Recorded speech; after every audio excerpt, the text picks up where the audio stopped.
Hey everyone, thanks for listening to another episode of Elevate Your AIQ. I'm excited to share this conversation with John Hansen, Chairman and CEO of Atana, who has an incredible background in technology and leadership. John has founded 8 companies, yes, 8, and is passionate about building diverse and inclusive workplaces while leveraging technology to maximize human potential. John is a super smart, fascinating guy, and I loved talking about technology's evolution with him. We cover a range of topics, including the transformative potential of generative AI, the challenges of integrating new technologies responsibly, and how cognitive diversity in decision making leads to better outcomes. This is really important to think about as we adapt to more humans plus AI scenarios and balance responsibility with innovation. John also shares powerful insights from his experiences working across the globe, including how leapfrogging technology can create breakthroughs and what it takes to adapt education for a generation of digital natives like Gen Z and even Gen Alpha, the latter of which is starting to enter the workforce. This is a thoughtful and inspiring discussion about the intersection of technology, culture, and education. I know you'll enjoy it. Hello, everyone. Welcome back to another episode of Elevate Your AIQ. I'm your host, Bob Pulver. With me today, I have the pleasure of speaking with Chairman and CEO of Atana, John Hansen. How are you, John? Doing well. Thank you for having me, Bob. This is exciting. It's my pleasure. I'm sorry we didn't get to do this at HR Tech when we bumped into each other. Less background noise Oh, here. for sure. For sure. Yeah, that was tricky trying to get the mic, set up with all that noise for sure. It's great to sit down and talk to you. There's so much I want to ask you about, but why don't we just start with you, giving my listeners just a quick overview of your background. Perfect. This is my 8th company. My previous 7, and I had a great opportunity to be the Secretary of Technology for the state of Colorado back in the early aughts and experience. I got to see some really cool technology. Matter of fact, some pretty cool AI stuff that's going on in Colorado. Wow, 20 some years ago, Bob. I mean, Right. that was a pretty exciting time. But so this is my 8th company. And, I started my first one way back when I was a young pup at 30 years old and actually didn't know anything at that time. I'm a computer science undergrad, an MBA graduate. And so I'm a technologist. I'm a computer science person. I'm one of those geeky guys that's become CEO. And so I love technology. But my previous companies were all what I call hard tech, right? Matter of fact, I'd tell friends, they'd ask me, "What do you do, John?" I go like, "Yeah, you won't understand." So now at Atana, it's pretty cool when I can tell them what we're doing here about helping transform the workplace. But so they understand that point of view.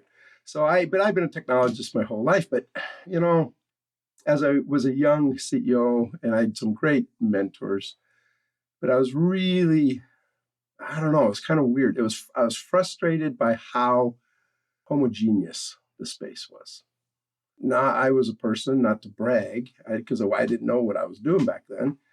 I mean, I had senior women as executives in my company. I now know, or a couple years ago, figured out that I could pick very competent, high powered women because nobody else would hire them. And so in the tech space, in the hard tech space. And so this always bothered me. Matter of fact, I had a VP of marketing, a brilliant woman, still a brilliant woman. And we had a relationship going on in Japan. So I sent her to Japan for a few weeks. Well, that's kind of cruel, right? If you go to a very patriarchal society like Japan was back then. Yeah. But I don't know. I just always struggle, Bob. And so here, as my swan song at Atana, I had an opportunity to buy this company back in 2017. And I bought the company passionate about can we do anything to change the workplace, the respect, just the openness, to include people. And of course, that was ahead of the time a little bit about a lot of things that happened over the last 5-6 years. And so to me, I'm passionate. It's my swan song. I know your audience probably doesn't see me visually, but I'm an old guy. And so, but man, I have never been this passionate, Bob, about really trying to make a difference, right? This is my legacy. This is like my swan song. It's like, play the violin. So No, I think that's fantastic. You're definitely more technical than I am, but I always still had trouble explaining to friends and family exactly what I did. So at some point, I think my mother made me actually write it down. so she could explain to her friends what exactly I'm doing. But now that I have the podcast, she at least can listen. My mom, my dear mom, who I love, she never had a clue what I did. And I just pull out, I was in the wireless industry from the early Mhm. days, from the early 90s. And I'd pull out, the cell phone and say, yeah, I make that work, mom. Oh, okay. She never understood what I did. So from that point on, she now calls you anytime there's a problem with the Yeah, phone. exactly. Yeah. That's funny you'd say that. She does actually. Yeah, yeah, we become tech support no matter what the We actual have tech problem is. support for our parents. So Yeah. So I love your swan song, as you call it. I mean, I feel like I am on a similar mission. I'm no spring chicken myself. I'm on the back nine. And so I think a lot about those things. I think a lot about the impact that I can have, speaking to organizations. And now, obviously, hopefully my listeners come from a broad swath of, demographic and geographic, backgrounds. And because I do think that, everything coming with AI, it's coming fast. It will come at a different pace for different roles and industries, as you've sort of traversed different industries. But I think some of those fundamental problems prevail in terms of equality and fairness and the distribution of opportunity for a lot of folks. I also think just in your example, we've known forever that having women as part of a decision making body helps you make better decisions. Like that's been proven time and time again. I did a lot of work at IBM around like yes, collective intelligence and collaborative decision making and things like yes. that. And so it's just like, guys, if you think a bunch of old white guys are the best, decision making body, you are sorely mistaken. I was asked by actually a couple students in my class where this came from, where this mindset, because I was a hard techie, right? I mean, I was like Mhm. heads down. Built my first computer. I went to school up here in Seattle area, and of course back in the '70s. Well, yeah, there's a little bit of buzz going on about computers and Bill Gates. Nobody knew who Bill Gates was back then, but there was a lot of work going on at the Lakewood school that he was at, and I was public high school out here, and had an amazing teacher in my senior year, and I'll never forget him. And he was an older guy, and same thing. He had come back into teaching after Ben. And anyways, he had this special advanced science and math class. I'd taken all the calculus stuff, all that stuff already in high school, and talk about individuals who have profound impact on your lives, right? Almost like inflection points. And he was one of those.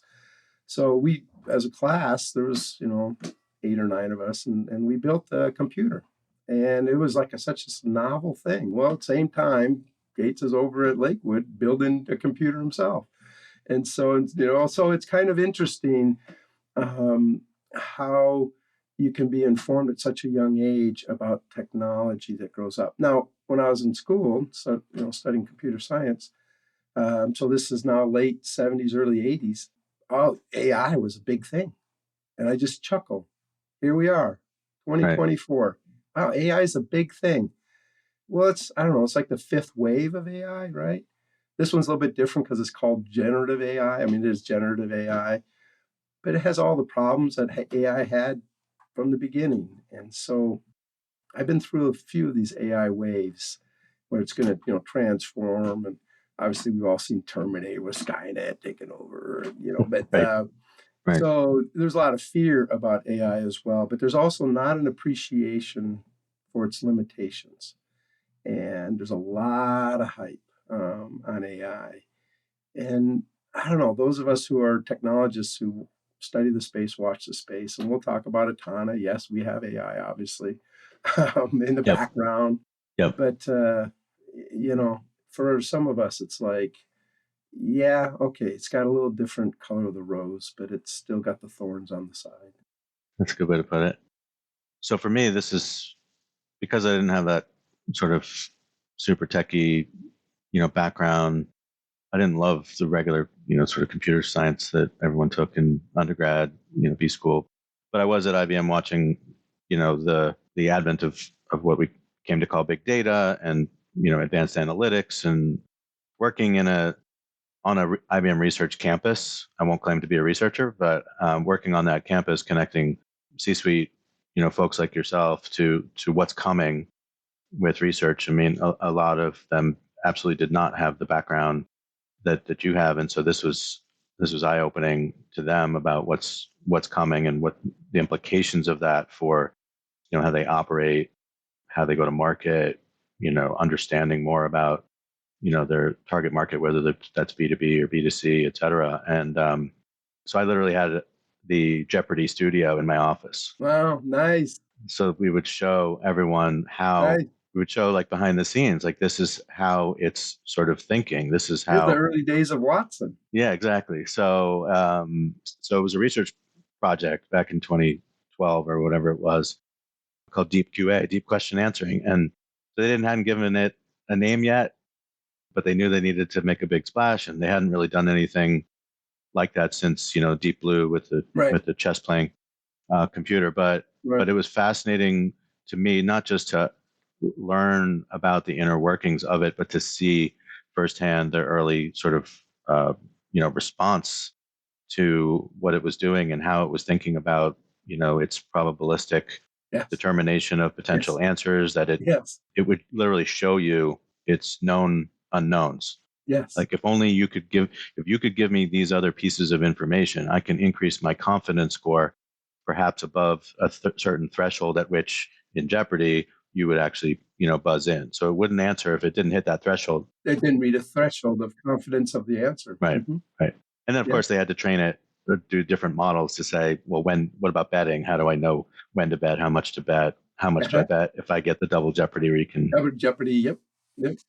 Anyway, so I think one of the things that I try to explain to folks, whether they're a client or a neighbor or whatever, is like you mentioned before, generative AI is like the latest wave, and that's the one that's people are becoming most familiar with because they actually get to interact with it, as opposed to if you weren't deep in the trenches of the computer lab, Right. you may not have had a chance to interact with it, or you weren't a data scientist or what have you. That was one of the user interface breakthroughs, as you know, right? Yep. Is that Yeah. it isn't, the large language model and all that. I mean, I got to believe that 95% of the people that, started playing with Chat GPT, I mean, they never even heard of what a large language model is or what the algorithms are or they just saw this. I can type in a question and I get this answer. And of course, that's raised the whole thing about prompt engineering. And they're like, oh my gosh, I can interact with it like I'm talking to my neighbor. And that was of everything. And by the way, that's not AI, but I mean, that's just brilliant user interface. Yeah. I mean, I gotta hand it to Sam and the OpenAI that little, and it is actually a little change to actually open it up so people can type in questions and ask it. And I mean, yes, I was Chat GPT one, just kind of going like, hey, this is pretty interesting, and so and the courage to open up the faility of the large language models to the world. Of course, a lot of sophisticated people, especially reporters, right? They got to go into some wild hallucination, and I mean, it's pretty Yeah. fun to watch those days. But, anyways, that really was like you said, Bob. The AI was in the lab, and actually not in the lab. I mean, there's companies that were using it in the back end, Yeah. especially machine learning and neural networks and all that stuff has been around Exactly. for a long time. But it Yeah. was all in the back. Now all of a sudden, what ChatGPT did was it pushed it to the front and pushed it Yeah. out so that people could interact. And that was the major breakthrough that happened with AI in the Yeah. last 2 years. Absolutely. Yeah, the AI became part of the UI. And so you got to see and interact and use natural language.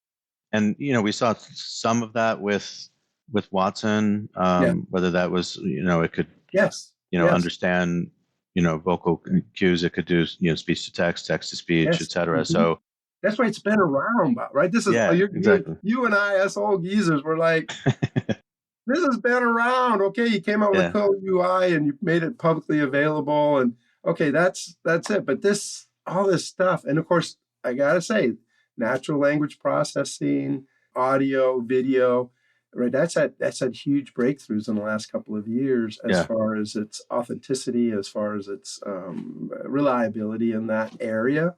And so, part of that is the fact that there's now compute power that we would have No computer in the world would have had this, back in the 90s. So, Right. and that, well, ironically, it's of course consuming all electrical power in the world in the U.S. Yeah. So, Well, I think we're going to solve that. yeah, yeah, I think we're going to solve that, but it'll You be know. in Yeah. some creative, open-mindedness about that. We Yeah. have the technology solutions; they've just never been deployed before. Yeah. I mean, I think we had some. I know this is at a whole nother scale, but we did have efficiency discussions when cloud computing came about and when the internet came about and things like Yes, that. So, I remember that. but I think it's interesting because folks like you and I who've seen this movie, we recognize like some of the capabilities that did exist, a decade ago. And so sometimes I'm fascinated and amazed at what it can do.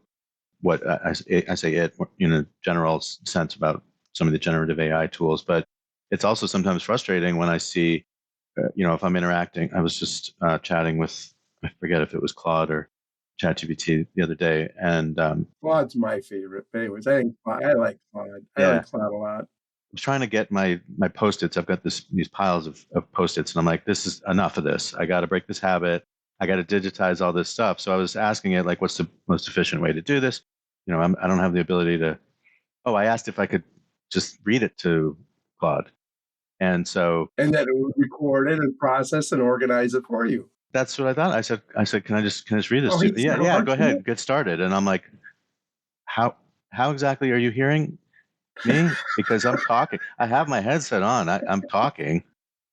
I'm connected, and it's not doing anything. I said, "Can you hear me?" And it's, "Oh, I sorry, you misunderstood me. Like, you have to type in Yes. what I mean." I'm like, "Oh, okay, well, that was kind of the nature of my Yeah, request. yeah, Can you actually listen through my yeah, voice?" So anyway, I know on the mobile devices, some of the generative AI tools allow you to do that, but it was like this whole back and forth about, well, you got to use an app that has OCR that can, take your chicken scratch and convert it to text yeah. and It was, oh, here's 5 ways you can do that, but none of them were great, right? I still have to. No, not yet. Yeah. So it was a whole convoluted thing, but it made me think about going back to some of the Watson, what they used to call cognitive services, which were their whole like library of APIs. And it's like, wait a minute, 10 years ago, I could combine speech to Yeah, text, text to speech, da da da. And so you're telling me you're telling me at the end that of 2024, before you still can't do you this. cannot do that. That's what you're telling me? Yeah, So I'm still sometimes I, using a computer keyboard interface. yeah. Come on. It's 2024. So it's like, oh, well, if you just scan them and get them into a PDF, I could do it. And then Then I it's like, can then no, I no, can no. process it. Yeah. Yeah, but then it said, no, let me It is a clarify that as well. It has to be a text document. text-based large language model. It's Yes. text-based large language model. Now, Right. of course, there's a lot of work going on both in audio as well as videos and pictures, and of course that's causing some problems. And Yeah. that what's still missing, and why people get we're nervous about the future about AI, but AI is still new. Everybody talks about AGI, right? Hmm. Artificial general intelligence, and yeah, we're a long ways from AGI because really it's quite simple if you really understand how it's processing the large language models. It's just brute strength that they're doing now applying to it. Just get a massive amount of data, and computers are excellent at processing massive amounts of data, improving the predictability and being able to predict how this sentence should end, except sometimes it goes off track. And that's called hallucinations, but doesn't have authenticity. We know that it's not human, right? Everybody goes like, "Oh my gosh!" At some point, you're gonna be talking to somebody, and you're not gonna even know that it's an AI bot. And I'm like, well, humans have this gift of being able to detect authenticity, and that's the uncanny valley, right? We can just kind of detect something a little weird here. And so we have a philosophy. Our approach at Atana is that we're human first and AI support.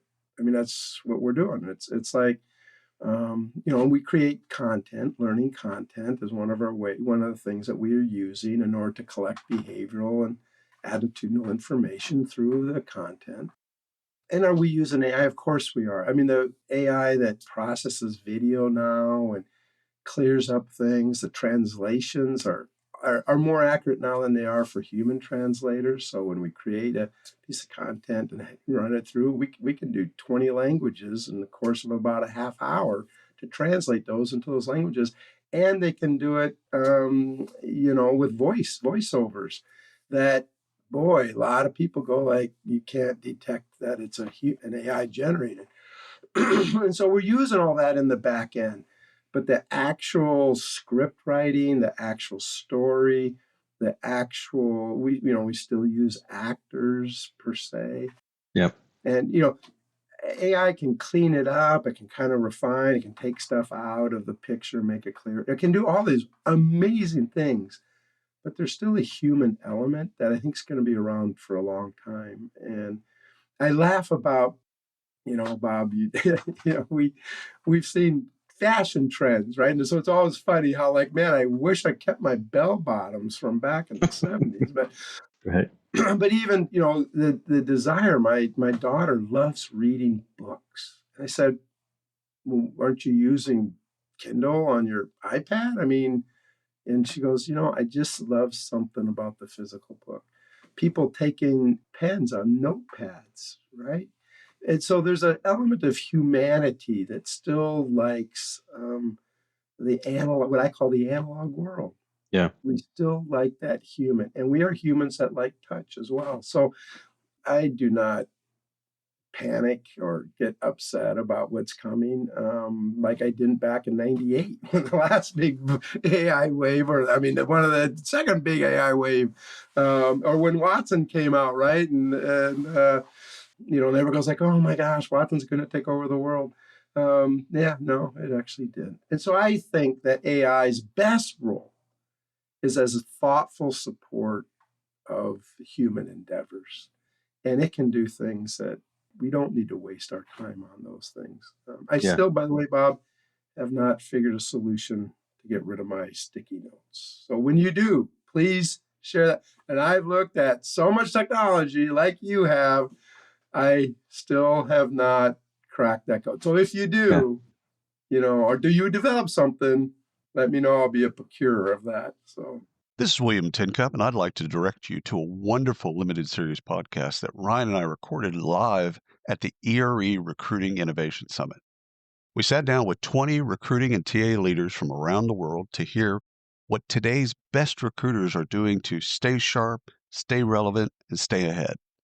It's called The Talent Shift. You'll love it. You'll find the podcast wherever you get your podcasts. Listen, like, review, share. Do you? I think what I would like, honestly, now that you mention it, is I do still want to write stuff down, and I do have a digital like note taker, of like if course, I'm on a call, of right, course, and so it'll record yeah, of it, it'll course. give me action items and Yeah, I have the new iPad, and the new pen, and okay, I got that yeah, little screen, that little film that goes over the okay, screen, so it's trying to mimic it, and got it, and I'd have chicken scratch, sadly, yeah, that was not something I paid attention to in grade school, but right. so I had chicken scratch, and it's better, but boy, sometimes if I really need to write a note, I whip out my pen and put it on a sticky note, and I think what I'd like is, and I think maybe that device called Remarkable, I yeah, think it's called, like that yeah, might a be the good friend of mine's closest. got Remarkable. Okay, so that might be good for me. That might be the best sort of compromise. So it does take good notes, and it Yeah. do have a great translation, but only supports PDF. It Okay. doesn't link to any of your apps. It doesn't, and I'm like, come on, Okay, take a Remarkable, merge it Yeah. with the iPad.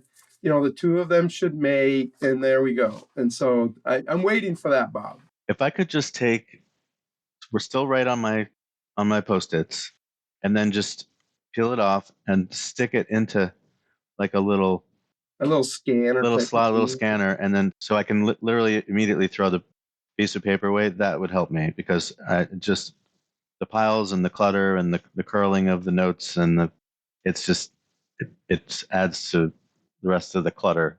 Now, Bob, that somebody that's listening to your show that's maybe 20 years younger than us is Yes. rolling in laughter. Like, these two old codgers, man. But then again, I said, like, my daughter, they like physical books. As a matter of fact, in one of my classes, because I teach MBAs as well on angel investing. And I asked, so these are 20, a few are early 30s, so that age demographic. And man, to me, it's like this great research lab, Bob. I mean, I got my own captive audience to ask questions like this. And I asked them, how many of you like to read, books, physical books? They all put their hands up. And I went, well, why? I mean, I love my Kindle app on my iPad. And they said, there's just something physical feeling. So I don't know, maybe we're going to be stick-its, good old 3M. I think we're going to have, Post-it notes, well into the 2100s, right? The 22nd century. There are certain things that just don't die, just don't go away, right? Yep. I mean, I saw somebody post about this on LinkedIn the other day. It's like, as fast as some of us, in the trenches, in the middle of all this, these AI advancements, as fast as we think it's moving, the rest of the world is not moving nearly that fast. People are still have legacy, infrastructure. They've still, I won't say they're using like Lotus 1, 2, 3, but I mean, Yeah. they're not necessarily using like the most advanced things to run their business, or the things that they use on a daily basis in their personal lives. Well, one of the coolest things I saw Yeah. a few years back, you get a sense of my previous companies were all in the cellular industry, and I just had the great fortune of being at the right place at the right time in the early 90s when all the cell carriers grew fanatically. A whole bunch of them came up, and we had a piece of technology that was unique, that nobody else had, but they all had to have it. And so that was a fun ride for me. This was my second company. First one I don't talk about much, but my second company that had a great exit called Metapath. But anyways, so a few years ago I was in Africa climbing Kilimanjaro, and so I'm in East Africa, where you have the Maasai warriors. And first time, that was one of my first times I'd been to East Africa, and so we're driving in the Land Rover, blah, blah, blah, blah, blah, driving along, and I look out, and there's a Maasai person tending their goats, and this is in Tanzania. And in Tanzania, the Maasai, they have open border rights. In other words, they can go where they want with their flocks. And so here, I mean, literally, it's like National Geographic. Here's a person like, oh, this is cool. I guess National Geographic didn't dress people up. They actually live like this. Okay, well, this is cool. And so I'm watching that, and we're driving, and I'm watching that, and all of a sudden, he reaches in, pulls out a cell phone, a smartphone, and he's talking on it. And my whole time in Tanzania, everybody had a smartphone, and they use it for their primary form of commerce. Right, all the payments, everything is paid on their smartphones. Matter of fact, Africa, as you may or may not know, was one of the cutting edges of payments over cell phones. We had a company. I had a company back in the early 2000s, and we were one of the primary drivers of that. But I mean, because they didn't have anything else. They didn't have wallet. They didn't have credit cards. They didn't have whatever, but they all had phones. And so, anyways, to me, that was such a juxtaposition of the traditional ways that they've been doing for hundreds, thousands of years, combined with new technology, state-of-the-art technology, far in advance of even what we in the West were using.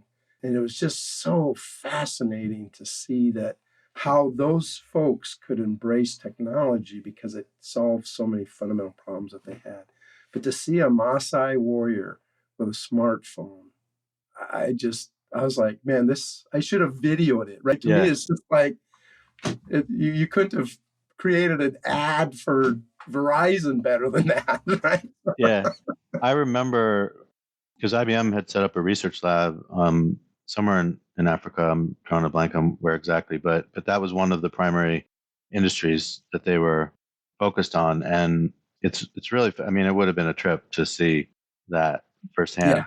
But just it wasn't just the fact that they embraced that technology; it's that they kind of leapfrogged technology, right? They didn't need where are they going to set up a desktop computer, right? Like, why would you even do that?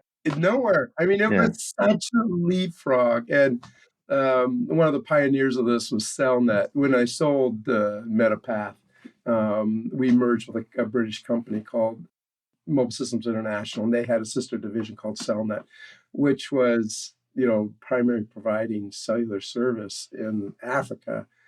And they rolled out this latest technology. And, the CTO was a brilliant man, and he and I were quite close. And so anyway, so they rolled this out. They said, I think we could do this. And of course they could, because they didn't have any of this legacy that we had in the West, that we had to, well, we got to make sure we're, adapting to the past and whatever. No, they just were able to go plunk and drop it in. And it was something to behold, which taught me a lesson that even in the case of AI, sometimes the breakthroughs are leapfrogs. And that is hard to predict when those leapfrogs are happening. Is generative AI a leapfrog? I don't know. I will know in another year. yeah, Of course, the rumblings out of OpenAI is their next version is not doing well. It's not the leapfrog that they had hoped it to be, and that they're struggling with, that they're reaching the end of some capacity, which those of us in the computer science world, we know the limitations of large language models. yeah, yeah. That problem, I agree, is coming up. We've seen like the speed is of the advancements is slowing down. That's not a problem unique to OpenAI by any stretch. But yeah, that's why I'm fascinated by some of the alternative, models that people are Yes. coming up with. There's a startup spun out of MIT, I think, called Liquid AI, Yeah, liquid AI. taking a totally different approach to how to do this, much more efficient. Totally different approach. And of course, that's the beauty of technology. More important, that's the beauty of science, right? Is that, everything is built upon the predecessors, right? I mean, you can see the work that IBM did sprinkled throughout everything that's happening now. And Yeah, that's the beauty of technology when, it's sad that companies like IBM, and I know they're scrambling, trying, why isn't IBM one of the leaders in generative AI?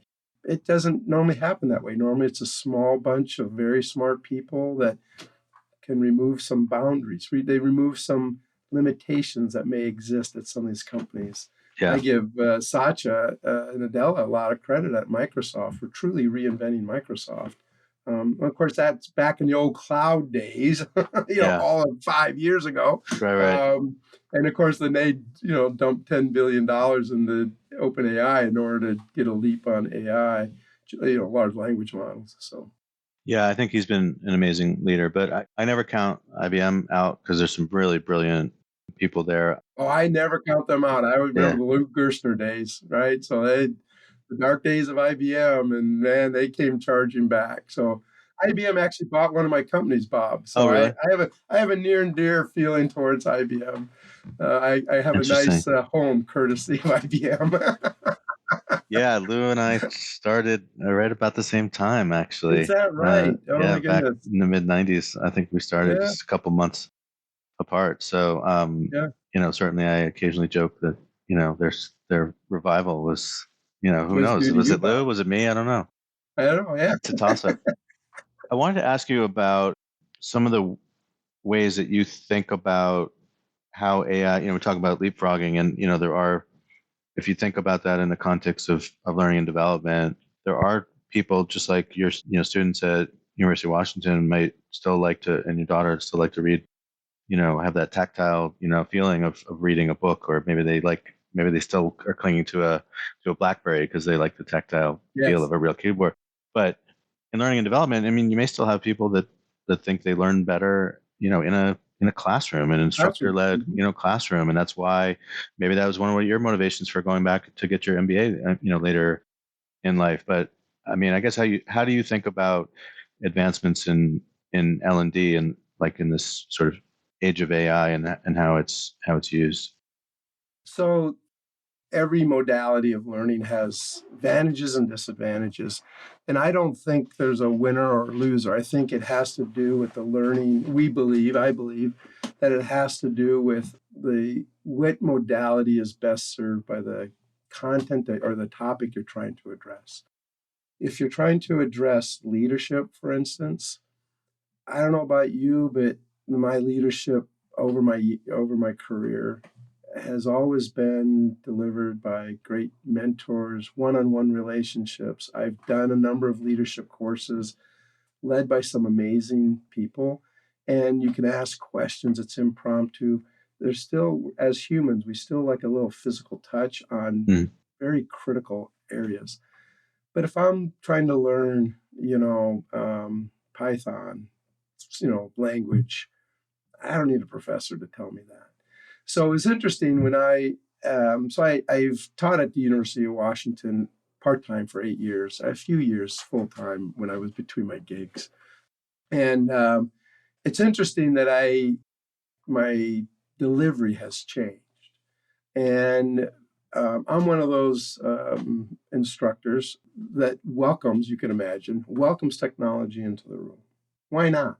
They're going to do it anyways. They're either going to hide it underneath the desk. And I mean, this is a big debate at all universities, and especially now with AI coming in, which is hilarious. The fear in the professorships about AI, and they're using AI to detect the fake AI, and then so it's a battle of the AIs, to see who's cheating. Yeah. I am a case study professor. And as a result, generative AI, man, that's written for, answering cases to a limit. Because then if you write a brilliant case, when I'm meeting with them in person, I've read these and I flagged those that I sense that they may have used a lot of AI. And so I'll just call them out in class. I mean, we have a very interactive class. And so then I said, Now, Joey, you said this was one of the points that you made. And could you talk about that? And can you defend that? And can you, I have some rebuttal against that. And, so anyways, my point there was that I use a lot of technology for them to prepare to come into class. In the past, a lot of classes, and you've been there, a lot of classes were informational dumps. In other words, come to class, to a class, in-person instruction, and it was just a dump of information, knowledge. I'm dumping my knowledge to you. Boy, what a waste of time. Now let's use as much technology as we can out of class, and this is called flip the classroom, which is like, you know what? I'm going to help you learn all that not garbage, it's valuable stuff, all that knowledge outside on your own at your convenience in whatever the technology you want to use. But in the classroom, what we're going to do is we're going to elevate it, right? The Kirkpatrick's model. We're going to have some deep conversations about what you learned from it. Of course, if you haven't prepared in the old days, if you weren't prepared, you don't want to come to my class. And so, I don't call them out. I'm not that Harvard one. I've been guest lectures at the Harvard Business School. I actually have 2 cases from my previous companies at Harvard. Not bragging. I'm just saying, like, wow, this is amazing experience. I told my MBA students at the University of Washington, and I would say it to anybody that's in higher education. There are students at public schools, private schools that are as best, if not better, than the elite at Stanford and Harvard or MIT.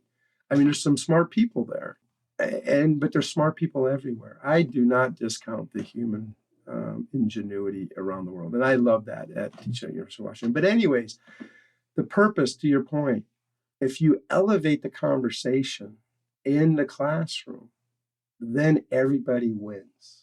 It just boggles my mind that we're still doing in classroom instruction where it's nothing but a knowledge dump. Those days are gone. So one of the things that we offer, and we have a couple of customers, we do e-learning. So, and what we call that is building a foundation. And in our e-learning, we're doing in moment and context, and it's video rich, vignettes, great stories. And in those moments, we ask behaviors and attitudinal questions. And that's the great offering that we're doing, is using, instead of just doing assessments or pulse surveys or stuff like that. I mean, we're actually in the moment, we got a captive audience, and we're doing some pretty exciting behavioral stuff. Well, what we do then is we share that with the company. They will then hold a in classroom or over Zoom, but in classroom's best, a facilitation with the managers and leaders to talk about the results that we are now able to share with them about their company and their people. And it's like, and they've all taken the content as well, and we have the results, and we can say, here are some issues that your company has in regards to behaviors and attitudes and cultural mismatches. But now let's have a conversation about that. Let's have a higher level processing and what we're going to do to cover that. That's the purpose of in classroom training in my regards. It's in classroom learning and discussion, not just a knowledge dump. Welcome to The Human Role, your go-to podcast where HR and payroll collide with innovation. I'm your host, Tiana Neal, and every month I'm diving deep with industry experts and change makers, bringing you real talk insights, practical tips, and fresh takes you won't hear anywhere else. Whether you're a leader, practitioner, or just curious about the latest HR and payroll trends, I've got you covered. Ready to roll with the best? Tune in for fresh perspectives, actionable tips, and the knowledge you need to roll forward with confidence. Subscribe now and let's transform the way you work. Yeah, no, I think that's fantastic. I'm certainly sensitive to a lot of this. I mean, certainly looking back on my formal education, but also because I've got a teenage daughter. Yes. Applying to, well, not yet applying, but she's a junior in high school. Apply to college. Yeah. So, but we're already, sort of in this process, partly because she's got, friends who are seniors or even freshmen in college now. She's taking the PSATs. We're talking about, her AP classes and all this other stuff. But one of the reasons I wanted to meet with the Board of Education and the school administrators personally is because I want to make sure that they are, paying attention to what's going on around them, that even if they're not like the very early, adopters, because it's going to take a while, right? It's a process, right? You've got to get the teachers comfortable. You've got to get perhaps some of the parents comfortable. Yes. But this is a absolutely net positive thing, but it is a behavioral change for everyone. But you've got to really think about what is best for these kids to actually learn and gain the skills that are going to be needed in the future, the innately human skills, the durable skills that are going to be needed to succeed. Because to your point, just memorizing a bunch of stuff is not really, it might be good if you get on Jeopardy. Yes. but otherwise you're going to have a co-pilot. This technology is not going to go away. It's only going to get better and smarter and more personalized and more contextual, which is one of the things I love about your example with, getting sort of in the moment.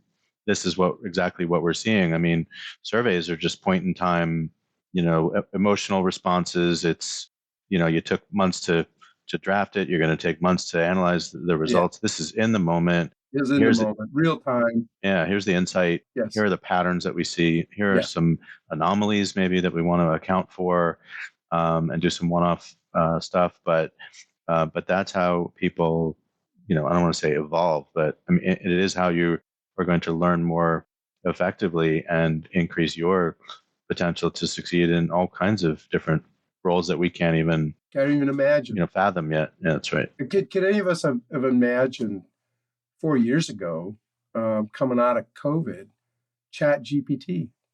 It wasn't even in our consciousness. And then look at how rapidly around the world it became adapted. Is just mind-boggling. One of the I get asked about my thoughts on the Gen Zs, and now they are coming into college. So I've taught a number of Gen Zs, and people are like, they're the first real digital generation, right? So they've been digital since birth, right? To see I have a grandson that's 3 years old, and to see his digital adept is stunning. It is stunning. I just can't fathom that. And but so Gen Zs are the first digital ones, and they're used to, and with all of its positives and negatives, having a phone that's got real time, real instance. So I've been asked, how is it to teach them? And I said, every generation says this. Matter of fact, most people critical of Gen Zs are actually millennials. But anyways, Right. I can relate to this, right? So when my generation was young, they have the same passions, the same desires, the same excitement, the same. I love teaching Gen Zs. Now, do they have some peculiarities? Yes, but guess what?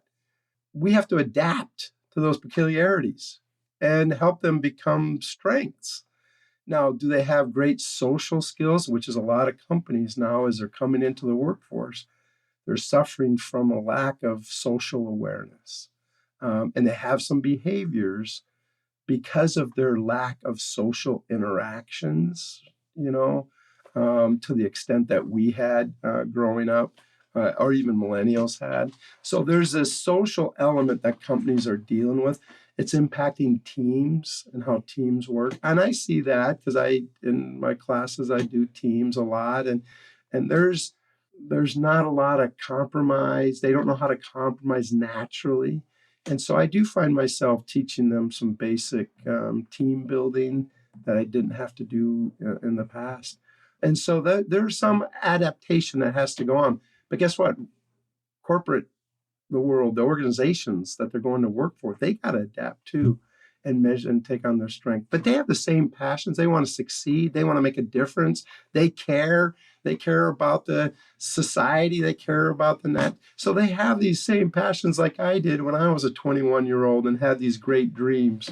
So do they. And so I have a lot of faith and confidence in our future generations. And they now have digital skills that Bob, you and I would have dreamed to have.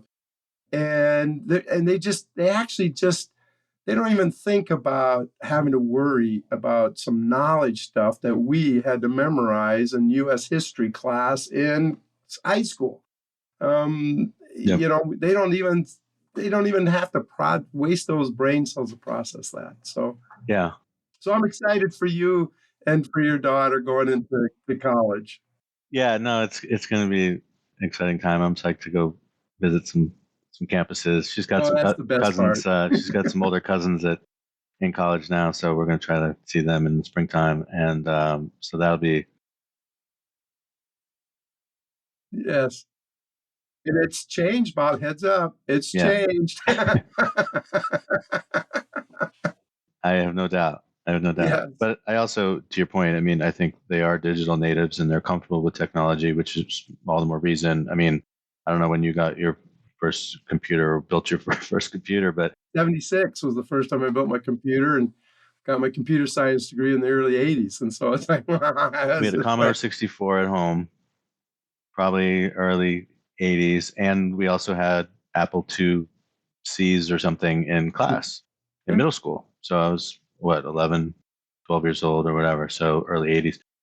So I just think, it's even more sort of approachable and accessible now than ever. And they're taking this in stride. They're probably using it, whether it's a voice, virtual assistant like, Siri or Google or whatever, or it's just technology that's embedded in, the social apps that they use all the time. I mean, they can handle this, right? So let's not pretend like they can't, or it's too dangerous or whatever. We went through this with social media. We went through this with the internet. You've got to teach them how to use it properly. Responsibly. And, I am a little nervous, obviously, and there needs to be some safeguards about the algorithms now are so advanced that they can create addiction so easily. And there's the tribal nature of it that tends to just reinforce. And so that there is some safeguards that need to be put on. Oh, you know what? I think we had this conversation in 95 with the internet. Right. When Mozilla came out and created the World Wide Web, we had these same conversations, same song, sixth verse. And so, but it's funny that how how they process digital information casually, where, I don't know about you, like you said about converting our post-it notes, sticky notes. They don't even think about those sorts of things. They're just natural to them. They're digital natives. And that's why I'm so excited about what's happening. I'm excited what's happening in learning and development, because it's changing rapidly. And like I was saying, that the stuff, the normal knowledge-based stuff, that can be done digitally. It can be done online. It needs to be engaging, but all those good things, and that we can spend our precious time face-to-face or in a classroom or in learning or at the coolers or over Zoom or whatever, on higher order issues that we've been kicking down the street for so many years. And I like to say that our goal is to eliminate the administrative midistrivia out of our lives, and how much more productive we would become if we're maximizing our own human strength and letting the digital tools, including AI, eliminate so much of this, what I call intellectual waste, out of our lives. Man, I welcome that with open arms. Right. Well, I think for you, I mean, as a leader and being in the L&D space, you've got two things. You've got the efficiency gains of automation and intelligent, cognitive automation, and then you've also got the augmentation, like how are we helping people actually learn the things that they need to learn to be better. And what behaviors and attitudes that they really need to work on, and how can we build civility and respect in the workplace. And man, those are hard things, that we've been working on for 30, 40 years, and we've barely made a dent. Those are the issues that impact companies' bottom lines when you have these issues inside the company that we've now seen over the last couple of years that just can tear entire culture and company to pieces. I mean, I love Nike. Man, talk about, self-destruction, and not be knocked off that pedestal, which is sad. It's sad. And I wish the best that they can get around this. But what was it? Oh, it was human behaviors and attitudes that destroyed the culture at Nike, from Phil Knight. And so, this stuff is where we can really make an impact on helping companies grow and be more productive and more successful. Absolutely. John, I could probably talk to you for a couple more hours, but I want to be respectful of your time. This has been fantastic. Thank you again for spending so much time with me. I think there's a lot for my listeners to take away from this. And thank you again for all that you do. And I hope we get to talk again soon. You could tell I may be a little passionate about the topic. And so I found out about the opportunity to being on, elevating your AIQ. I was just I was like a kid in a candy store, like, oh, I can't wait to talk to Bob. I love it. So this is a real service that you're doing, Bob, and I wish you the very best. This is so much fun, and I respect you so much, and I wish you the best. Thank you, John. I don't even know what to say. Thank you so much for that. That makes me feel like it's all worth it. So thank you. All right. All right. Thanks again, John. And thank you, everyone, for listening. We'll see you next time.